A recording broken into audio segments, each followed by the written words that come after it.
I know they changed the fuel pump. I think it was the main relay that went out, so I'm gonna look at that. I know it doesn't have very much compression, so that's it's probably one of the reasons why it won't start, but I'm hoping it's the main relay, something like that. I'm gonna get into it right now. I gotta put the spark plugs back in. I gotta take the battery out of the CRX because this is a new battery, but they sat there and tried to start it so many times that it killed the battery. And then it killed the starter because they had to replace that too. So there's all kinds of like weird wiring, relays and shit. Like I think these are for the AC.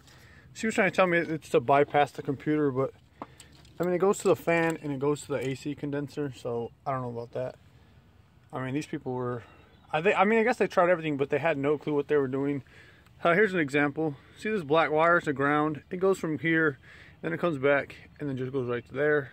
So that doesn't that's not doing anything, obviously. But I took the spark plugs out yesterday. Like I said, did the compression test. There's a main relay out of the CRX. I know this one works. So it's a real common problem with the ES that the main relays go out. And then there's the ground wires. I don't need that. There's these ground wires right here. These ones that go onto the thermostat. Like if this has a bad connection, the main relay won't work as well.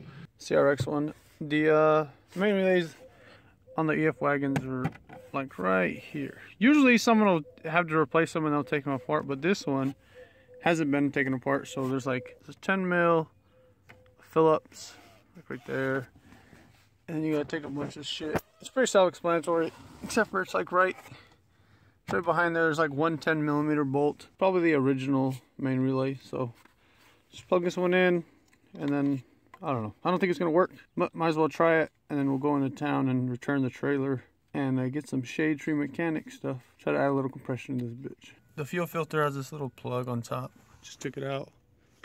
Now I have the key on, so I'm gonna disconnect the battery. And fuel should, there we go. All right, so it's getting fuel, it's getting spark. I just think it doesn't have enough compression. Ah, shit. And now it has fuel everywhere. But I'm gonna put that back on. This is for the 8-cylinder formula. And there was a 4-cylinder one, which is half this size. So I'm just gonna assume that it's just based on the amount. So I got this because it was like $2 more. And then I got some 10W40. So I got some thicker oil. I think this is just like a oil thickener, like Motor Honey. I bet it's like the same kind of stuff. So we're gonna shake this up. Gonna change the oil in that wagon because it's been sitting for 6 years, and then they just got it and drove it. So I bet they never changed the oil. Okay, let's see how black this oil is. I'm gonna try to catch most of it.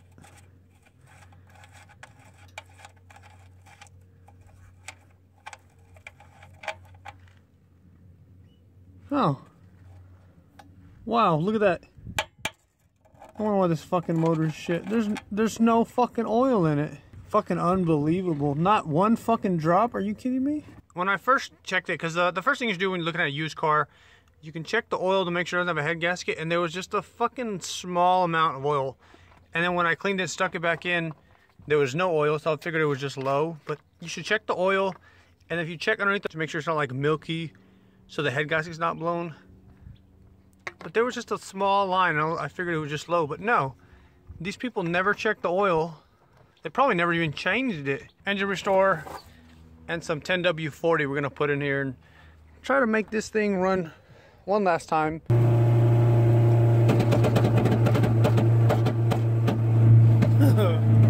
See if we can make it throw a rod.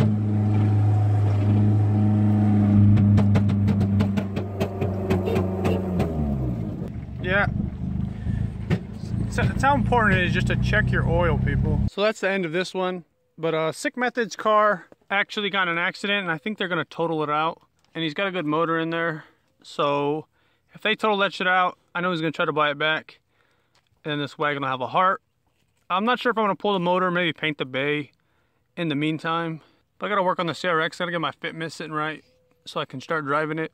I mean, overall for 400 bucks, I'm sure I could part it out. But for now, it'll just sit in my backyard. Peace, pimps. Oh, I'm about to paint these rims.